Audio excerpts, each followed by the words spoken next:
두 번째로 뵙습니다. 유재동 목사입니다. 요즘 어떻게 지내고 계십니까? 같이 동역할 수 있어서 좋습니다. 예레미야서 말씀이 우리에게 계속되고 있습니다.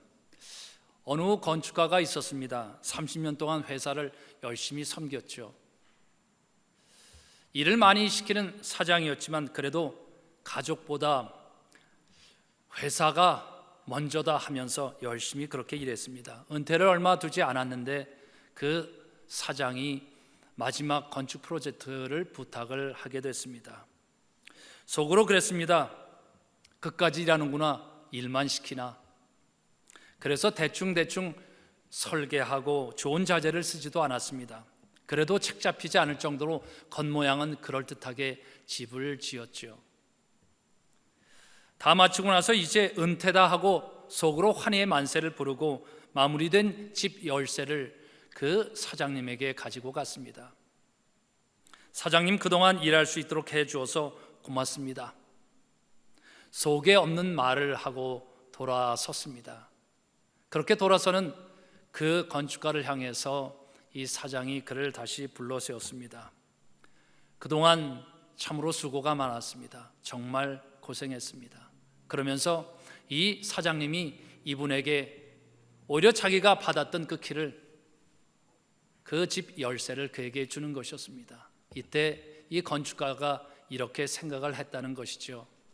이럴 줄 알았으면 좀 더 잘 지을 걸. 하나님께서는 우리가 읽은 말씀 오늘 8절에서 이렇게 말합니다. 우리에게 두 가지 길이 있다. 하나는 생명의 길, 다른 하나는 죽음의 길. 하나를 선택해야 된다. 어떤 길을 선택할까? 우리는 좋은 길을 택하게 됩니다. 하나님도 그러실 것입니다. 그런데 오늘 9절 말씀은 이렇게 말씀합니다. 지금 너희를 에워싸고 있는 바빌로니아 군대에 나아가 항복하는 사람은 죽지 않을 것이다. 좋은 길을 택하라고 하면 항복이 아니라 더구나 적국이니까 바빌론이라는 나라의 그 적국, 이방인 나라인데 하나님의 백성이 수모를 당할 수는 없다 하면서 끝까지 한 사람이라도 남아서 싸워야 한다. 모두가 죽더라도 한 사람이 남을지라도 우리 하나님의 백성은 쓰러질 수 없다. 내가 너와 함께 할 것이다 하면서 하나님께서 결전의 의지를 불태우도록 하셔야 했을 것 같은데 하나님은 말씀하시죠. 항복해라. 항복하는 사람은 죽지 않을 것이다. 우리가 읽지는 않았지만 21장 2절에 시드기야 왕이 예레미야에게 사람을 보냅니다. 느부갓네살 왕이 이제 예루살렘을 포위하게 되자 간청하게 된 것이었죠. 그래서 부탁합니다. 제발 우리가 멸망하지 않도록 당신의 하나님 우리 주님께 간절히 기도해 주십시오. 바빌로니아 왕, 이 포위당하 있는 상황에서 오히려 하나님께서 기적을 베푸셔서 우리가 다시 살아날 수 있도록 그렇게 기도해 주시길 부탁합니다. 이렇게 간절히 부탁했음에도 불구하고 오늘 하나님의 답변은 명백합니다. 항복해라. 항복해라. 누군가에게 여러분 항복해 보신 적이 있었습니까? 그때 기분이 어땠습니까? 대충 포기하며 사는 것과 항복은 다릅니다. 그리고 하나님께서 항복이란 말을 쓰신 것이 특별히 마음에 걸립니다. 교회에서 쓰는 말 순종이다 아니면 복종이다 이런 말을 쓰실 수 있는데 하나님께서는 항복이란 말을 쓰고 계신데 좀 지나쳐 보이죠. 그런데 이 항복하란 말씀에서 주목할 것이 있습니다. 항복하는 사람은 죽지 않을 것이다. 단순히 살아남고자 하는 인간의 본능을 자극하신 것일까? 아니면 다른 뜻이 있으신 것일까? 질문이 더욱 분명해지기 시작합니다. 바빌론은 분명히 적인데 그래서 마지막 한 사람이 남을 때까지 적에겐 절대 항복해서는 안 된다. 한 사람이 남더라도 싸워야 한다. 그렇게 하지 않고 항복. 왜 하나님은 패망당해서 몰살당하지 않는 다른 길, 항복하라고 하셨던 것일까? 특별히 이스라엘 백성, 하나님의 백성인데 그렇게 귀히 여기셨던, 자부심을 가졌던 그런 백성이었던데, 이제 이런 상황 속에서 항복하라고 하는 그 하나님의 마음은 어떠신 것이었을까? 우리는 지금 예레미야를 통해서 선포하시는 하나님 말씀 분명히 알고 있습니다. 오늘 5절 말씀에 보면 내가 직접 너희를 공격하겠다, 이 분노, 이 노여움, 이 울화를 참을 수가 없어서 내가 팔을 들고 나의 손과 강한 팔로 너희를 치겠다. 그러고 보니 항복이라고 하는 것은 겉으로는 느부갓네살 왕 앞에 항복하는 것이지만 그 항복의 실상은 하나님 앞이라고 말씀합니다. 하나님 앞에, 내 앞에 항복해라. 나쁜 자에게 항복하는 것은 수치가 될 것입니다. 그러나 우리는 압니다. 좋은 하나님 앞에 항복하는 것은 누구에게나 구원이 될 것을 믿습니다. 하나님은 우리의 아버지가 되시죠. 하나님의 참된 마음은 무엇이었을까? 내 백성이 죄 가운데 포로로 된 채로 그렇게 살 수는 없다. 가나안 땅에 들어가서 죄의 종노릇, 바신의 종노릇은 했지만 계속 죄의 종노릇, 사단 어둠의 권세의 종노릇하는 그런 노예로 살도록 내버려 둘 수는 없다. 하나님의 참된 마음을 느끼게 되는 것, 그것이 구원이 되는 줄 압니다. 하나님 앞에 항복하는 사람은 복이 있나니 천국이 그들의 것이다. 예레미야 2장에서 하나님이 당신의 섭섭함을 이스라엘 민족에게 이렇게 드러내십니다. 원래 우리가 좋은 사이였는데 지금 상황이 이렇게 된 것, 그 이유를 간절히 토해내고 계시죠. 나 주가 말한다. 내가 젊은 시절에 얼마나 나에게 성실하였는지, 저 광야에서 씨를 뿌리지 못하는 첫 땅에서 내가 얼마나 나를 따랐는지, 어떻게 따랐는지. 그런데 너희가 나에게서 무슨 허물을 발견하였길래 나에게서 멀리 떠나 우상을 쫓아다니느냐? 내가 나 여호와를 버리고 떠났으니 너 스스로 이런 재앙을 자청한 것 아니냐? 이제 그 배신이 너를 징계할 것이다. 하나님이 얼마나 섭섭하셨을까? 더구나 다른 민족을 자기 백성 앞에다 이끌어 놓고 패망시키면서 수치를 당하게까지 하시는데 그 하나님의 마음은 얼마나 힘드셨던 것일까? 도대체 이스라엘의 젊었을 때 그 광야에서 이스라엘 민족과 하나님 어떤 사이였길래 하나님은 이렇게 섭섭해 하시면서 진노하시는 것일까? 우리가 이스라엘 민족을 부르는 또 다른 이름을 알고 있습니다. 여러분들 이스라엘 민족 다른 이름이 뭔가요? 히브리 민족, 히브리. 출애굽기 9장 13절에 여호와께서 모세에게 이르시되 아침에 일찍 일어나 바로 앞에 가서 그에게 이르기를 히브리 사람의 하나님 여호와의 말씀에 내 백성을 내보내라. 그들이 나를 광야에서 섬길 것이라. 그래서 이스라엘 백성을 히브리 사람이라고, 자기 자신을 히브리 사람의 하나님, 나는 그들의 하나님이다, 이렇게 얘기하잖아요. 이 히브리란 말은 어디에서 왔을까? 출애굽 당시에 하비루란 말이 있었습니다. 하비루. 하비루는 그때 당시에 사회에 안정적으로 뿌리를 내리지 못한 떠돌이 하층민들을 지칭하는 말이었다고 합니다. 오늘날의 말로 하면 정규직을 갖지 못한 비정규직, 안정적인 직업을 가질 수 있을 만한 그런 기술과 노하우, 지식들을 갖지 못한 그런 사람들, 언제든지 해고되어 될 수 있는 사람들, 언제든지 해고돼도 그들을 위해서 나서서 변호해 주는 사람이 없는 그런 사람들, 세상이 제쳐놓은 사람들, 그래서 어쩌면 아무도 인정해 주지 않고 믿어주지 않는 그런 사람들, 그래서 하비루는 한마디로 약속을 할 만한 믿을 만한 사람들로 인정받지 못했던 사람들, 그런 사람들쯤 됩니다. 우리 한인 이민자들이 처음에 미국 왔을 때 생긴 것도 다르죠. 피부색도 달라, 영어도 잘 안 돼. 영어를 하려고 하는데 말을 굴려도 떠듬떠듬, 액센트도 달라. 어쩌면 초기 이민자들의 모습,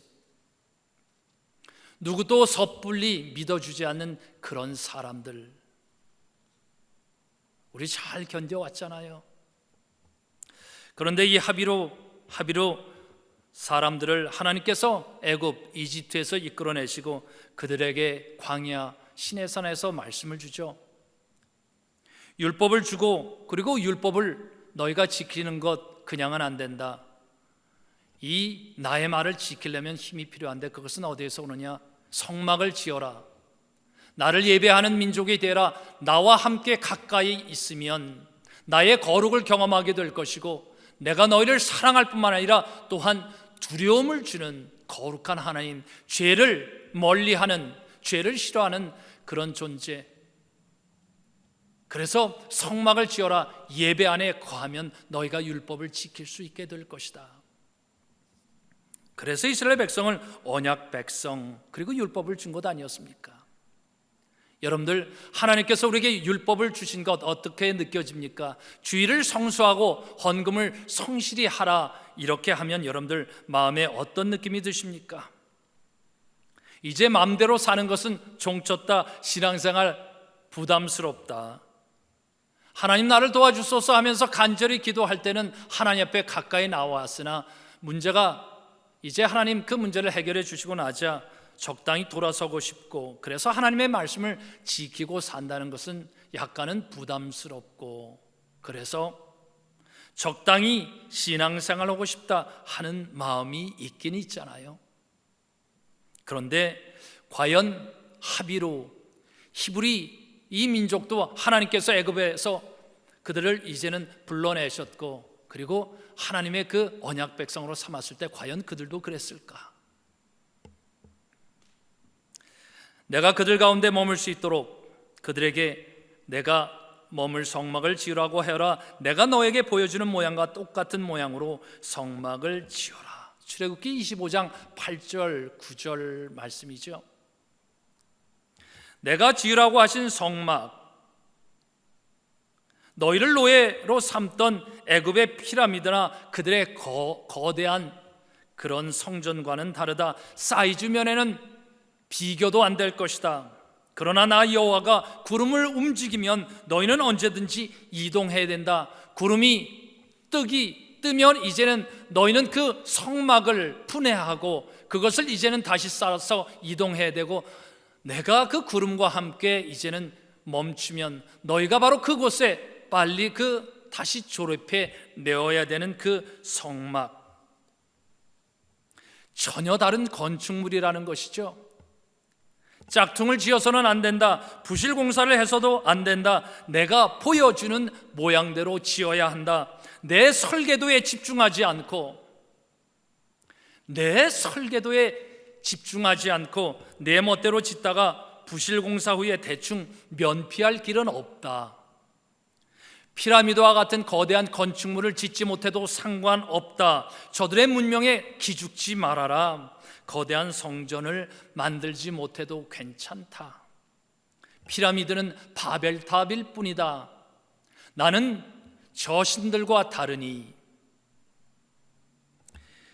내가 너희로 내 백성을 삼고 나는 너희 하나님이 되리니. 무슨 말씀입니까? 이제는 내가 너의 하나님이 되어주고 너희를 믿어주는 그런 하나님이다. 그러니 새로운 방식으로 우리는 살아간다. 어쩌면 이 시대에 아무도 보지 못했던 새로운 민족, 최첨단의 민족을 세우겠다. 그리고 최첨단으로 사는 길, 그것이 바로 율법이다. 선한 것과 악한 것을 구분할 줄 알고 정결한 민족이 되길 원한다면 사람을 구질구질하게 타락시키는 부정한 것은 멀리해라. 죄는 멀리해야 한다. 그러면서 하나님께서 이스라엘 민족에게 이렇게 축복하며 말하죠. 너희는 내게 대하여 제사장 나라가 되고 거룩한 백성이 되어라. 거룩한 백성이 되고 제사장 나라가 되라. 무슨 뜻입니까? 제사장 나라. 너는 내 앞에 있는 제사장 나라인데 어떤 신들 앞에도 어떤 민족 앞에도 너는 나 여호와가 내세울 만한 민족, 내가 자랑스러워하고 자부심을 갖는 그런 민족, 세상을 리드할 민족, 세상 사람들이 본받기 원하는 롤 모델이 되는 민족, 그런 민족이 되지 않겠느냐. 상상을 해봅니다. 아무도 믿어주지 않던, 인정받지 못했던 하비로 히브리 민족, 하나님께서 그들에게 이제는 율법을 주시면서 언약 백성, 약속을 같이 맺는 그런 백성이 되자고 하셨을 때 이 이스라엘 민족의 그들 가슴은 얼마나 벅찼을까. 성막을 짓고 나서, 성막이라는 것 오늘날에도 그렇습니다. 건축 기술, 예를 들어서 1900년대 초까지만 해도 뉴욕을 지을 때 미국은 그 유럽 전체를 이제는 딛고 일어서는 새로운 도시를 건설했죠. 그것이 뉴욕 맨해튼 아닙니까? 거기에 그 높은 빌딩들을 짓는 것이 건축 재료 만드는 것이 아니죠. 그것을 올릴 수 있는 엘리베이터, 모든 시설, 그런 면에서 건축은 그때 당시에 최고의 모든 기술이 집약되어 있는데, 이스라엘 민족이 새로운 성막을 짓고 나서 그들이 느꼈던 그들 안의 자부심은 어떤 것이었을까? 아, 하나님이 우리 민족을 어떻게 만들어내시는가?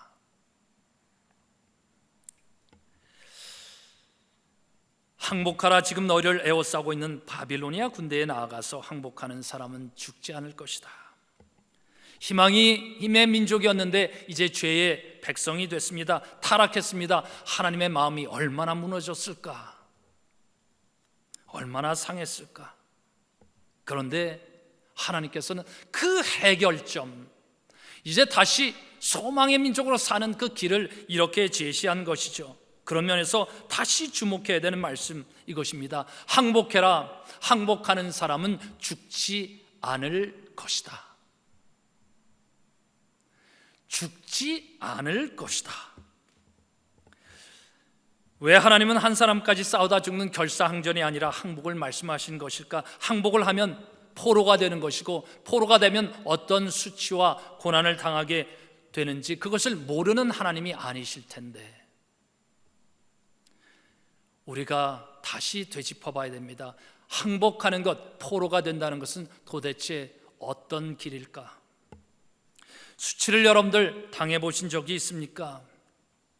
우리의 삶에 이런저런 우여곡절 속에 우리가 다 수치를 조금씩은 또는 많이 다 경험한 적이 있었을 것입니다.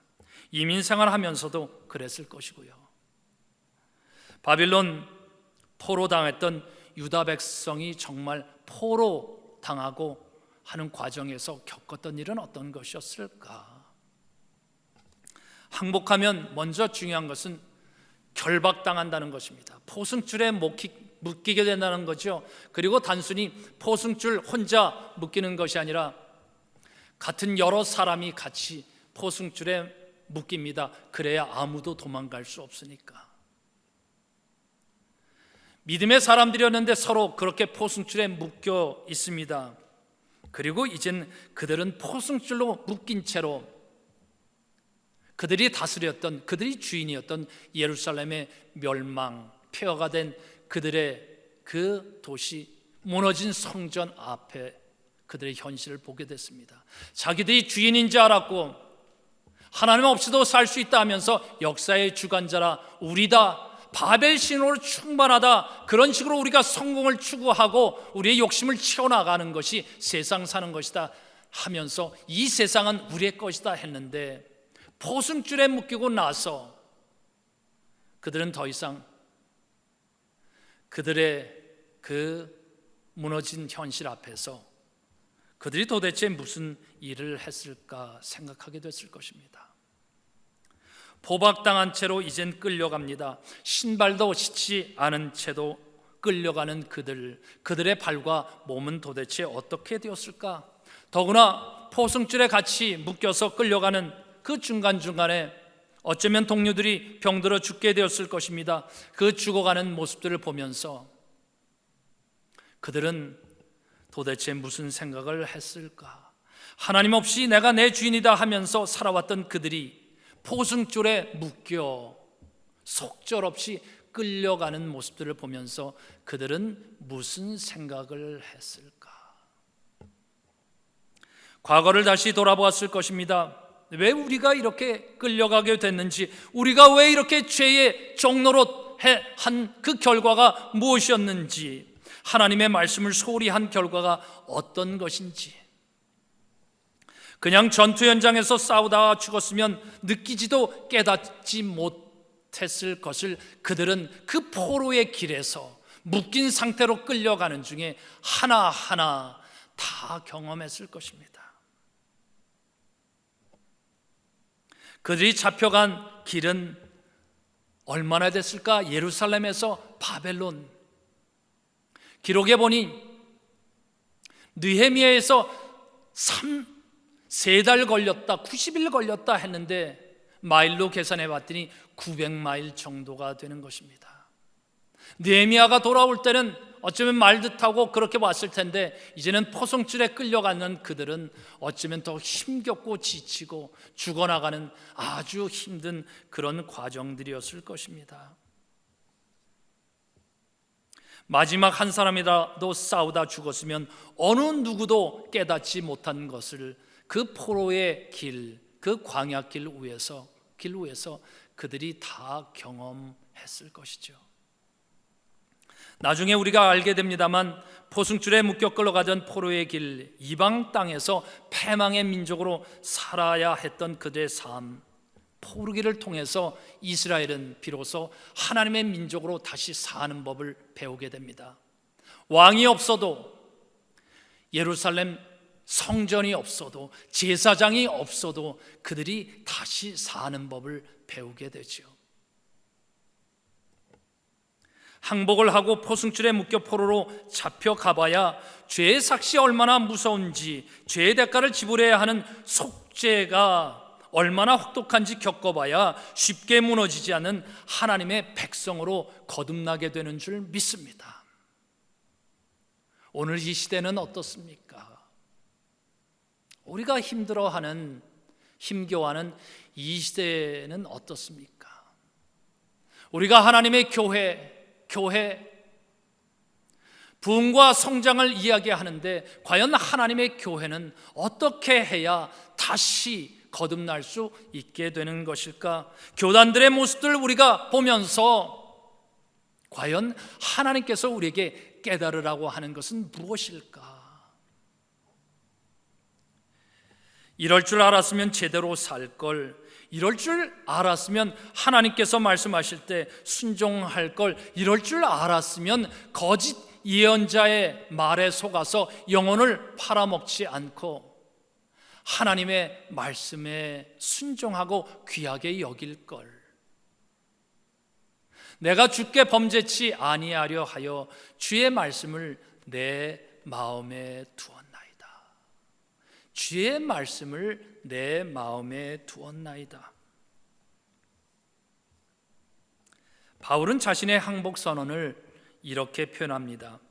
내가 내 속사람으로는 하나님의 법을 즐거워하되 내 지체 속에서 한 다른 법이 내 마음의 법과 싸워 내 지체 속에 있는 죄의 법 아래로 나를 사로잡는 것을 보는도다. 오호라, 나는 곤고한 자로다. 이 사망에 이 사망의 몸에서 누가 나를 건져내랴. 그러면서 바울이 죄의 종로로 타지 않을 생명의 길을 찾았다고 하면서 그것을 갈라디아서 2장 20절, 우리가 잘 아는 말씀에서 이렇게 선포하죠. 내가 그리스도와 함께 십자가에 못 박혔나니 그런즉 이제는 내가 산 것이 아니요 오직 내 안에 그리스도께서 사신 것이라. 이제 내가 육체 가운데 사는 것은 나를 사랑하사 나를 위하여 자기 몸을 버리신 하나님의 아들을 믿는 믿음 안에서 사는 것이라. 바울의 항복 선언과 바울의 생명 선포. 예수님께서 밤새도록 수고했으나 아무것도 잡지 못했던 베드로와 그의 동료들에게 다가가서 이렇게 말씀합니다. 깊은 데로 나아가 그물을 내려라. 깊은 데로 나아가 그물을 내려라. 베드로가 얘기하죠. 선생님이시여, 선생님의 말씀을 따라 제가 그리하겠습니다. 깊은 곳으로 나아가 그물을 내리겠습니다. 밤새도록 수고를 하고 나서도 고기 한 마리 잡지 못하는 그 밤이 없었다면, 그 항복, 나로서는 안 되는구나, 그 항복의 밤을 베드로가 경험하지 못했으면 과연 베드로는 예수님께서 말씀하셨을 때 그 말씀, 내가 선생님의 말씀에 따라 그리하겠습니다, 그 말씀을 했을까요? 항복으로 자신을 내려놓는 사람에게 하나님은 그 사람에게 깊은 곳으로 나아가는 그 길을 보이게 하시는 줄 믿습니다. 항복해보는 사람, 항복의 밤을 경험해본 사람, 어쩌면 우리들은 우리 인생의 그 깊은 그곳으로 들어가는 것, 그 길을 경험하지 않았다면 어쩌면 우리는 아직도 우리 방식대로 살게 될 것입니다. 하나님을 귀하게 여기지 않을 것이잖아요. 얕은 곳에서 안주하고 있었을지도 모르는데, 겉모양으로만 계속 인생의 집을 짓고 있을지도 모르는데, 우리가 하나님의 말씀을 귀하게 여기고 예수 그리스도의 이름을 귀하게 여긴 것, 그것은 누구나 다 밤새도록 수고하는 그 항복의 밤을 경험했기 때문인 줄 믿습니다. 은과 금은 내게 없으나 내게 있는 것으로 내게 주노니 나사렛 예수 그리스도의 이름으로 일어나 걸으라.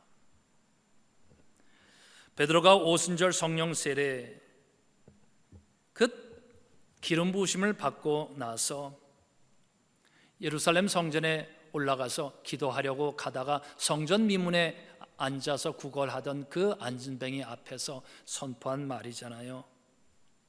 베드로는 어떻게 은과 금 줄 것을 생각하지 않고 나사렛 예수 그리스도의 이름을 가장 먼저 떠올렸을까? 그 능력은 와서 어디에서 생겼던 것일까? 너희는 예루살렘을 떠나지 말고 내게서 들은 아버지의 약속을 기다려라. 예수님께서 처형당하신 예루살렘, 예수님께서는 이제는 곧 하늘 아버지께로 다시 돌아가면서 제자들에게 특별히 부탁했죠. 이제는 보혜사 성령이 너에게 올 것이다. 그러면서 너희가 이제는 예루살렘을 떠나지 말라야 한다. 성령 세례의 그 축복, 기름 부으심, 예루살렘, 그것을 분명히 강조하셨는데 왜 그랬었을까? 예루살렘이 어떤 곳입니까? 예수님께서 이제는 십자가에 달려 죽으신 곳 아니겠습니까? 그런데 그곳 다 떠나고 싶어 했을 것입니다. 그런데 예루살렘을 떠나지 말라. 성령 세례 주는 거 하나님의 능력으로 생각하면 갈릴리, 그들의 홈그라운드인 갈릴리 그쪽에서 충분히 주셨을 수 있었을 것인데 왜 예루살렘에서 기다리라고 하셨을까? 우리가 압니다. 두려움의 현장 그 예루살렘, 그러나 그들은 그것을 떠나지 않는 중에 하나님 안에 깊이 들어갔던 것입니다.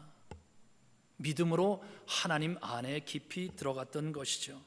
다른 말로 하면 하나님께 온전히 자기 자신을 내어주는 항복으로 나아갔던 것이지요. 그러자 더 이상 빼앗길 수 없는 이름, 하나님의 가장 깊은 곳에 숨겨진 능력의 이름 예수 그리스도가 이 세상을 구원하신 참 구세주, 나의 주님이심을 고백하게 된 것 아니겠습니까? 예수 그리스도가 우리 모두에게는 어떤 분이십니까? 나의 삶의 구체적인 삶의 현장에서, 어려움 중에서 예수 그리스도는 과연 어떤 분이십니까? 은과 금은 내게 없으나 내게 있는 것으로 내게 주노니 나사렛 예수 그리스도의 이름으로 일어나 걸어라. 사람은 항복에 익숙하도록 지음받은 존재가 아닙니다. 하나님의 그 빛의 형상, 하나님은 스스로 계신 자께서 자존하는 그 존재감을 주신 그 하나님인데, 그 하늘 형상의 존엄성으로 우리를 창조하셨습니다. 그래서 항복에 익숙한 그런 사람이 아닙니다. 그러나 하나님은 분명히 그 길을 분명히 얘기합니다. 너희가 항복하지 말아야 할 것은 내가 아니라 어둠의 권세, 사단의 권세다. 그러나 너희가 항복해야 할 것, 되돌아와야 할 것은 바로 나 너의 하나님 여호와 하나님이다. 그 하나님이 오늘 말씀하십니다. 항복하라. 항복하는 사람은 죽지 않을 것이다. 하나님 앞에 항복하는 사람은 세상과 사단 앞에 항복이란 수치를 당하지 않게 될 것입니다. 이것이 하나님께서 우리에게 주신 항복 속에 숨겨놓은 하늘의 은혜이고 축복인 줄 믿습니다. 항복하라. 그리하면 죽지 않을 것이다. 이것이 오늘 하루 하나님께서 우리에게 주신 말씀입니다.